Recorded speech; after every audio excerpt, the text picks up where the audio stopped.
The diplomatic hall smelled of incense and quiet power.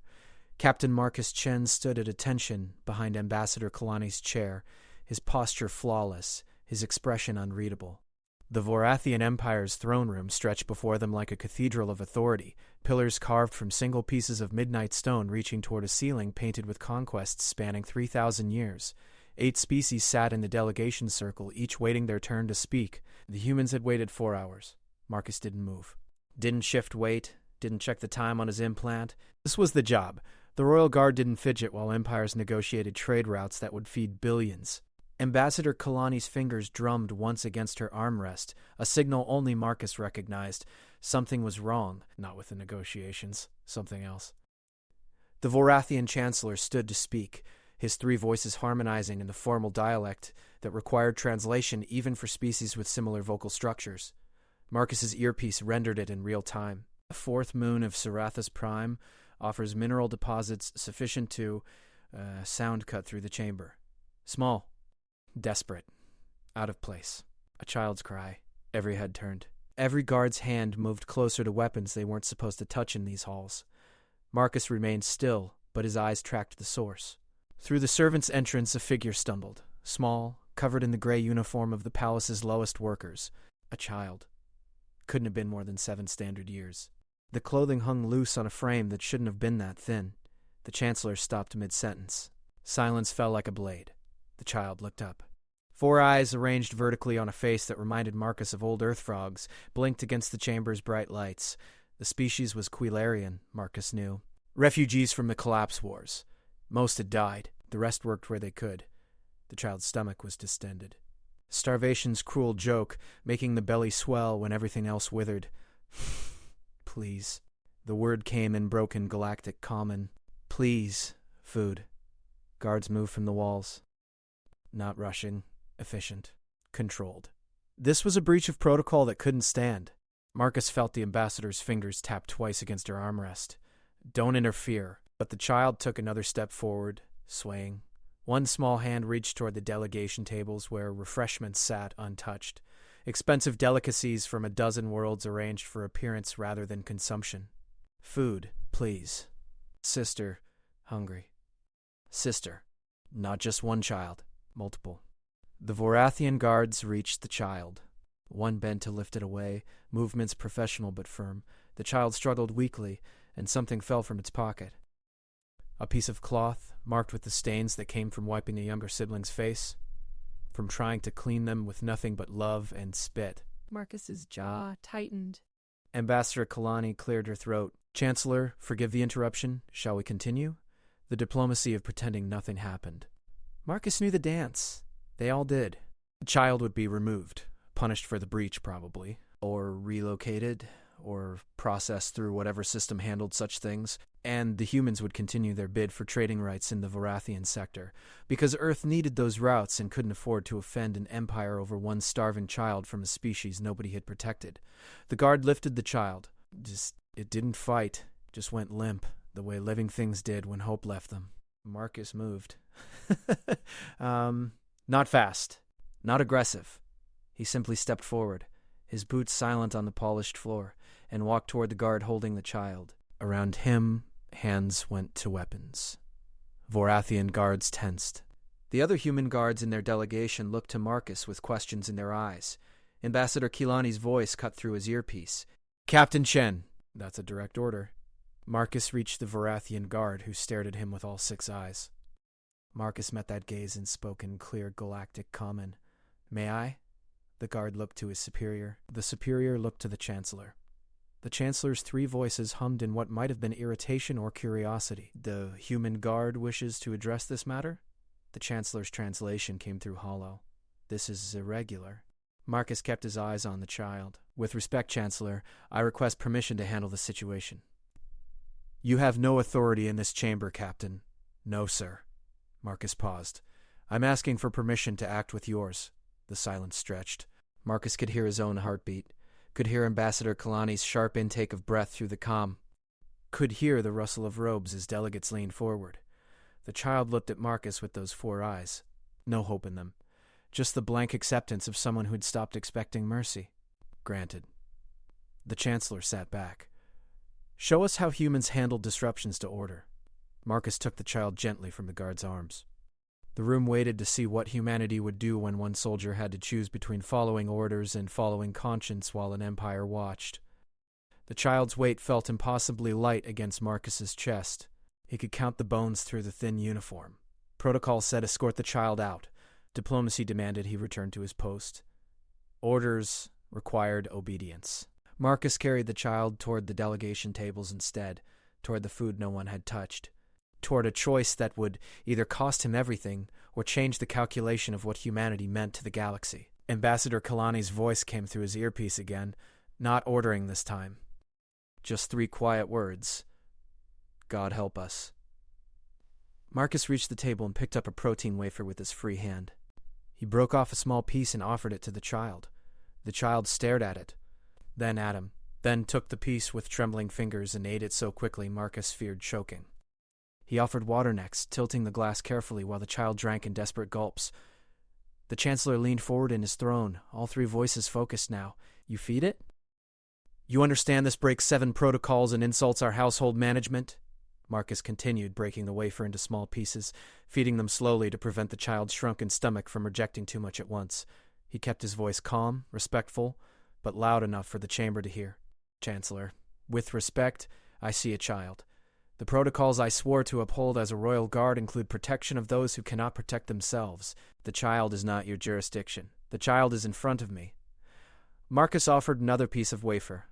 That makes it my jurisdiction. A Cerelian delegate shifted in her seat. The human speaks of protection. His species wages war across 3 sectors. We fight battles, yes, Marcus agreed. But we don't let children starve while we negotiate over resources we'll never distribute fairly. The words hung in the air like an accusation. Ambassador Kilani stood slowly.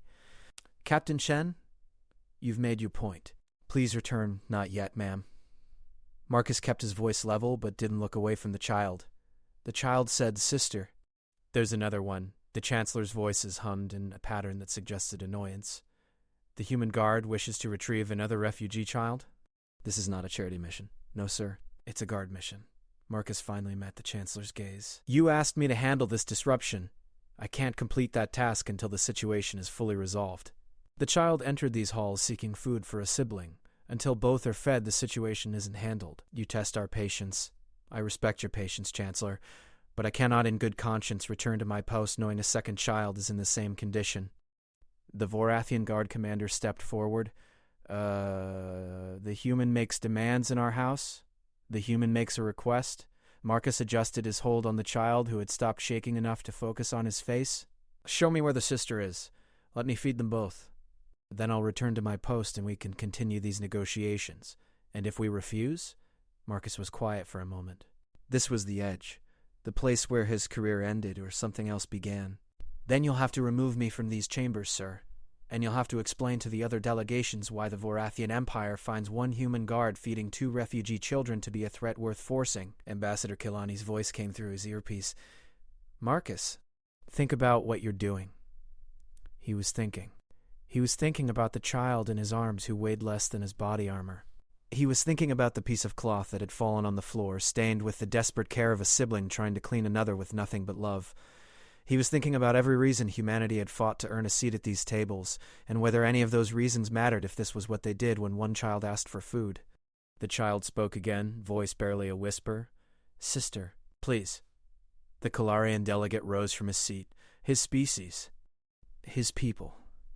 He'd sat silent through the whole exchange, bound by the same diplomatic constraints that governed them all. Now he stood and his voice carried the weight of survival and shame. The human guard is correct. There is a sister. She's in the servant quarters. I'll take him there. The Chancellor's voices split into discord, each one expressing different tones. Anger. Curiosity. Something else Marcus couldn't identify. You break formation to support this? I break formation to acknowledge what should have been acknowledged long ago. The Kilarian delegate moved toward Marcus. We sit in chambers built on the labor of species we don't see. We negotiate trade routes while those who serve us starve. The human guard reminds us that protection doesn't stop at political boundaries. Marcus looked to the Chancellor. Waited. The 3 voices harmonized again. Go feed the children. Then return and we'll discuss whether humanity deserves trading rights in our sector or whether this display of sentiment disqualifies them from serious consideration. Marcus bowed his head. Thank you, Chancellor. He followed the Kalarian delegate from the chamber, the child still in his arms. Behind them, the silence stretched like a judgment waiting to be delivered. The servant quarters existed in a different world.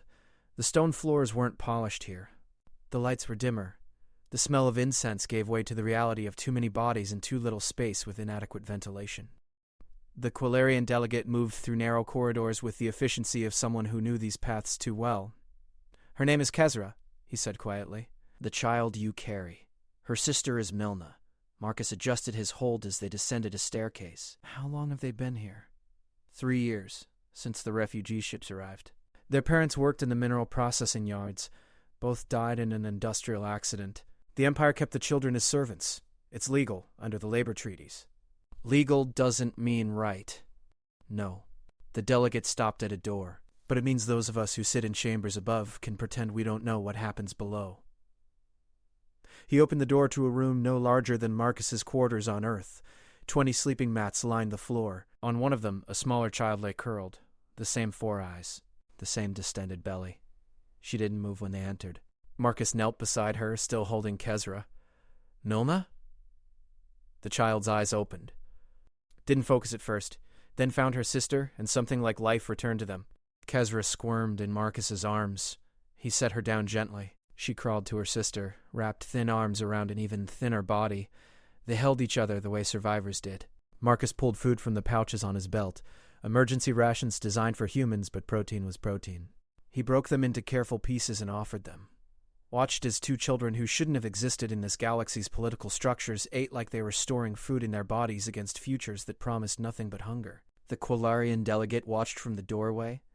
You've ended your career for this. Maybe. Marcus kept feeding the children. But I can live with that. Can you live with what comes after? The Vorathian Empire doesn't forget challenges. Humanity's trading rights will be denied. Your species will lose access to resources that feed millions. All for 2 children from a species most of the galaxy forgot existed. Marcus handed another piece of ration to Milna. She ate it slowly this time, her body starting to trust that more would come. My grandmother used to tell me a story, back on Earth, before the contact wars. She said there was a man who saw a beach covered in starfish, thousands of them, dying in the sun. Someone told him there were too many to save, that saving a few wouldn't matter. He picked one up and threw it into the water. Then he said, it mattered to that one. And you think this matters? I think if humanity earns trading rights by stepping over starving children, then we don't deserve them. Marcus offered water to both children. I think if the price of sitting at that table is pretending Kezra and Milna don't exist, then we're sitting at the wrong table. The delegate was quiet. Then you don't speak for your species? No, I'm just one guard. But I can speak for what I believe humanity should be. Marcus looked up at him. Can't you? The words struck something. The delegate's posture changed, straightening. Come, bring the children. We're not returning to the chambers yet. Where are we going? To make your foolish gesture mean something more than sentiment. They moved through the servant quarters, the delegate calling out in Kalarian. Doors opened. Faces appeared. Other children. Other refugees. Workers whose species Marcus recognized from history files as conquered peoples, absorbed peoples, forgotten peoples. What are you doing? Marcus asked. What you did. Seeing what's in front of me. The delegate raised his voice. Any who need food, follow. Any who need medical attention, follow. We're taking this to the surface. Marcus's earpiece crackled. Ambassador Kalani's voice came through stressed. Captain, what's happening? We're getting reports. Ma'am, I'm following orders. Handling the situation completely. You're starting a refugee crisis in the middle of diplomatic negotiations. Yes, ma'am. I believe I am. The children followed. Slowly at first, then in growing numbers. Marcus carried Kezra and Milna, one in each arm now, their weight combined still less than his armor. Behind him, the forgotten people of the Vorathian Empire emerged from the spaces no one looked at and moved toward the surface like a tide. The delegate led them up, not back to the diplomatic chambers, through different corridors, toward the public spaces where press would be waiting, where cameras would record, where the galaxy would see. This will cost both our careers, the delegate said. Marcus nodded. Worth it. They emerged into sunlight. The Varathian capital spread before them, towers of political power built on foundations of labor no one acknowledged. And walking from those foundations came a line of refugees and workers, led by a Kilarian delegate and a human guard carrying 2 children who'd asked for food. The cameras found them immediately. Media drones swept in, recording. The delegate spoke into them, his voice clear. I am Delegate Therex of the Quilarian Remnant. I stand with Captain Marcus Chen of the Earth Royal Guard. We present to this empire and to this galaxy the cost of our prosperity. We present the beings we've chosen not to see while we negotiate over resources we don't share. Marcus said nothing, just stood there holding 2 children while the galaxy watched. His earpiece exploded with voices. Ambassador Kalani ordering him back. Fleet Command demanding explanations, but underneath those voices something else came through on open channels. Other delegates, other guards, other humans watching from Earth and saying, yes, this is what we should be. In the diplomatic chamber, the Chancellor stood before his throne, watching feeds from the surface. The other delegates watched with him. 8 species, multiple agendas, all staring at the image of one human guard who'd broken protocol to feed a child. Ambassador Kalani stood behind her chair, no longer trying to maintain diplomatic composure. Chancellor, please understand. Captain Chen acted without authorization. This doesn't represent. It represents exactly what it should represent. The voice came from the Cerelian delegate. She rose, her crystalline form catching light. I've sat in these chambers for 16 cycles. I've negotiated trade rights and territory disputes and resource allocation, and I've never once asked where the food comes from that sits untouched on these tables while children starve 3 levels below. A Corvan delegate stood next. Then a Thoraxian. One by one, delegates rose. The Chancellor's 3 voices hummed in complex harmony. You approve this disruption? We approve the question it forces us to answer. The Cerelian moved toward the chamber doors. The human guard asks what authority means when those who hold it see suffering and choose procedure over protection. That's a question every species here should answer. The Chancellor watched them leave. Watched his carefully arranged diplomatic session dissolve into something else. Then he looked at Ambassador Kalani. Your guard has ended this negotiation. Kilani straightened. And I'll take full responsibility. Will you? The Chancellor descended from his throne, moving with the predatory grace his species was known for. Then tell me, Ambassador, take responsibility for what? For a guard who saw a child and responded with humanity? For forcing this empire to acknowledge that our prosperity exists alongside starvation? For demonstrating that Earth trains its protectors to protect even when it costs them everything? Kalani met his gaze. I take responsibility for the disruption of these proceedings. These proceedings were a performance. The Chancellor moved past her toward the doors. Your Captain Chen ended the performance and forced reality into the room. Come. We're moving these negotiations to the surface. If we're going to decide trade rights that affect billions, we should do it where we can see the billions we're affecting. On the surface, Marcus stood surrounded by refugees while media drones recorded. His arms ached from holding the children, but he didn't set them down. Kestra had fallen asleep against his shoulder. Milna watched the gathering crowd with eyes that hadn't quite learned to hope yet.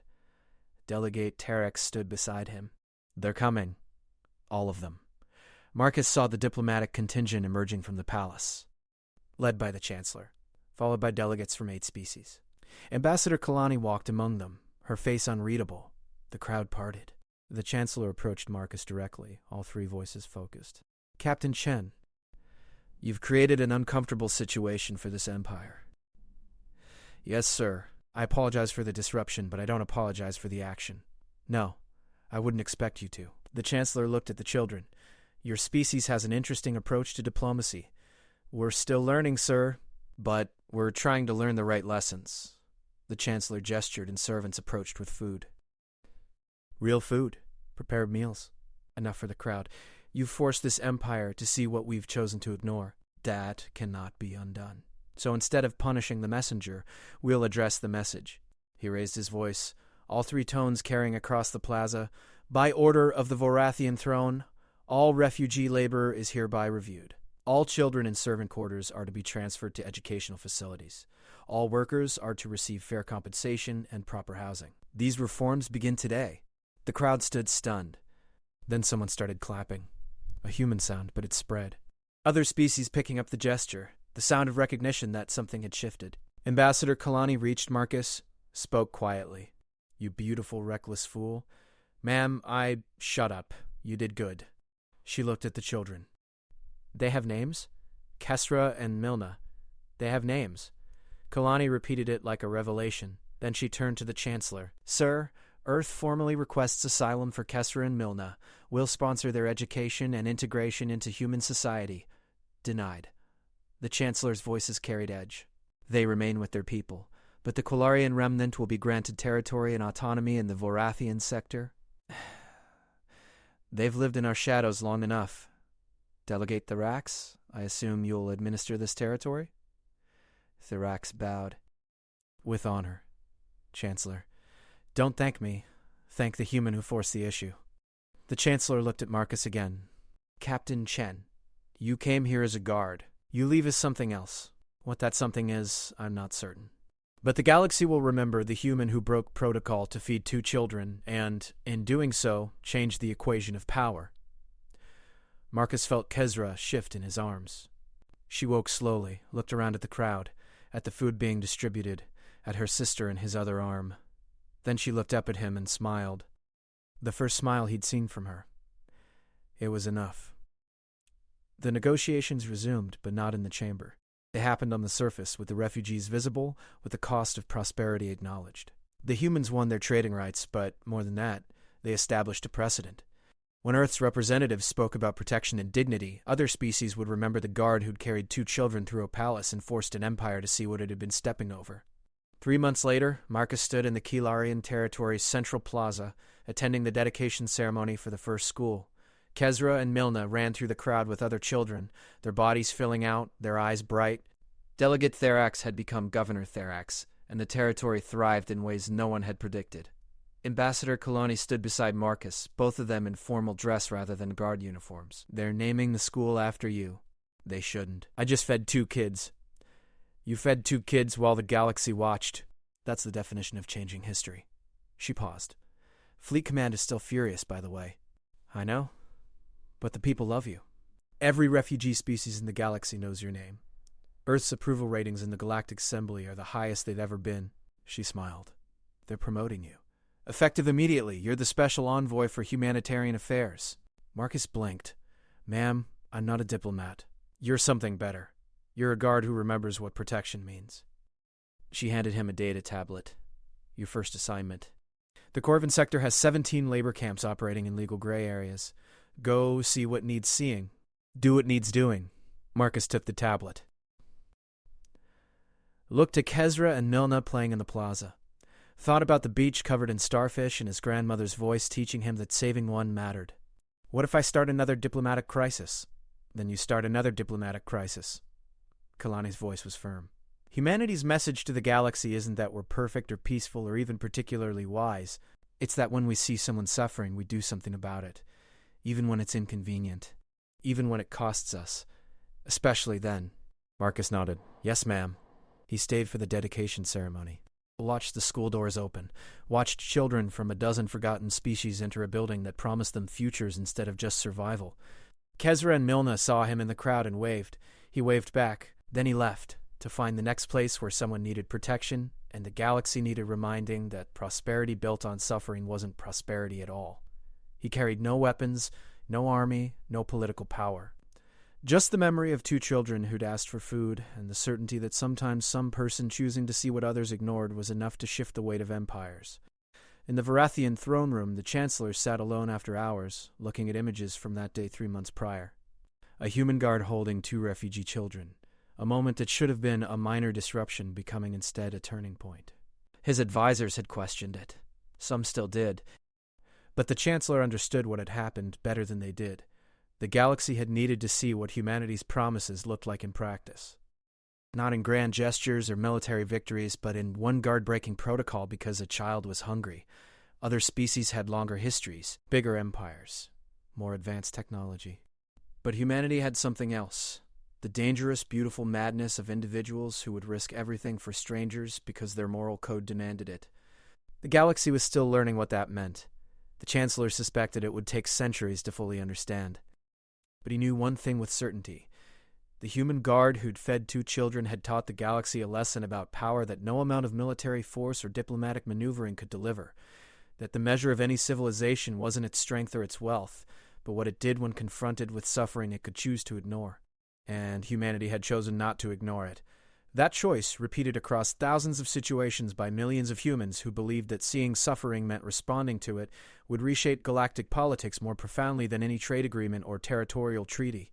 Because it forced every species to ask themselves the same question Marcus had answered in that moment when he stepped forward to take a hungry child in his arms. What are we willing to do when someone asks us for help and no one is making us answer? The galaxy was still learning humanity's answer to that question. But it was learning, one situation at a time. One human at a time. One choice at a time. And it started with a child who asked for food, and a guard who decided that no order, no protocol, no diplomatic consideration was more important than making sure that child ate.